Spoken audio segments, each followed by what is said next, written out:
Good afternoon, evening to all my NCAA college football fans out there. What a weekend it was. Alabama, we didn't get a chance to play because we have the week off, but I was able to watch 5 and 4 magnificent college ball games, and I would like to start and congratulate the Oklahoma Sooners defensive core for shutting down the Tennessee Volunteers in the second half, beating them 33 to 27. That quarterback from Tennessee Volunteers, Aguilar, this guy threw three INTs in the second half, allowing Oklahoma to come back in the game and collect the dub. So congratulations to Oklahoma. And Vanderbilt went to Texas, almost pulled a shocking result, even though they're ranked ninth in the NCAA, and Texas is ranked 14th, if I'm not believe. And Texas held their nerve and came back in the fourth quarter.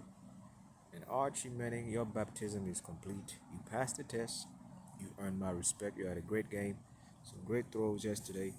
And one of the greatest comebacks I've ever seen in college football. So, scoreline was 34 to 31. The game went to overtime. And Texas won it by a field goal. So, congratulations to Texas Longhorns. You my rival as as Alabama, but I have to give respect where it's due. So congratulations to the Texas Longhorns. And then for the third game, we had the mighty Ohio State, well, the best team in college football history, going now with a record of 8-0 after beating Penn State 38 to 14. Penn State, look, a year ago, Drew Allard, your quarterback, was playing magnificent football. But this year, his performance have dropped tremendously. I don't know what's going on psychologically with him. But Penn State is not performing right now. They're on the same level as Notre Dame. They're on the same level as, I would say, Nebraska, on the same level as the Iowa Hawkeyes. So Ohio, well, they're the defending reigning champion, and they had to show their authority by, well, making an example out of Penn State. And Kitty had no claws when they pull up at Ohio, and hey, what happened happened. It is what it is. But for the main event, Georgia Bulldogs went to Gainesville, Florida to face the mighty Florida Gators. Now, normally in a rivalry game like this, where the Gators always defend their turf with grits,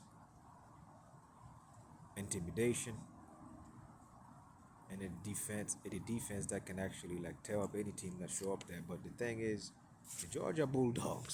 You see, folks, you guys gonna appreciate Alabama in the college football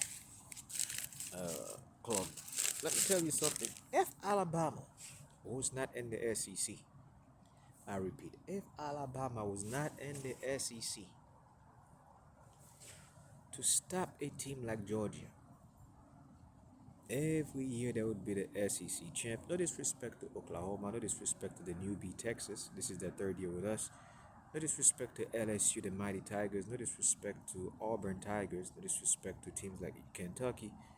It's just that when it, or shout out to Old Mississippi and Mississippi State. Shout out to Texas A&M, Texas Tech. Respect to Oklahoma State Cowboys, all of them. But it's just that Alabama. This is why I love my football club at Alabama. It's just that we have a certain way we psychologically face Georgia Bulldogs with the absolute disrespect, win or lose. Georgia, they smell fear. This is they operate on fear. When Georgia Bulldogs activate this fear thing, you will succumb to it. The Gators had Georgia pinned in for 2 quarters. First quarter, second quarters, I was actually watching the game on my window pane. They were doing great. The Gators had the Bulldogs on surrendering mode. And then something happened in the third quarter where there was a fumble. Right there and then, Georgia, the fear thing. And once they hypnotize you with that, it's over. And then next thing they bring that rushing game. And I was impressed by the number one wide receiver. What's his name again? 1 second. That young man from Georgia, Zachariah Branch. new wide receiver for Georgia. I think he's a sophomore. Very impressed by the Bulldogs. And again, like I tell you guys, if Alabama is not in the way of the Bulldogs, the SEC is in trouble. But as I always pay respect to my main opponent, and congratulations to the Bulldogs. We're gonna have fun. And now I'm 6-1, and I think the Bulldogs are 7-1. I come back next week on week 11, and hopefully that we can carry on from 2 weeks ago, so we can improve our record. Because now we are getting to the thick and thin. After November here, we're going straight for the bowl games, and then next we'll see where we go on from there in the championships. Now, as for the NFL, I did not have much to report except for a couple of games that's already on the way. I already posted all my predictions on my social media pages. I have one prediction for you guys that may be for tomorrow. It will be for tomorrow when, one second here. This is for all pro football. I'll give you a free tip on this one.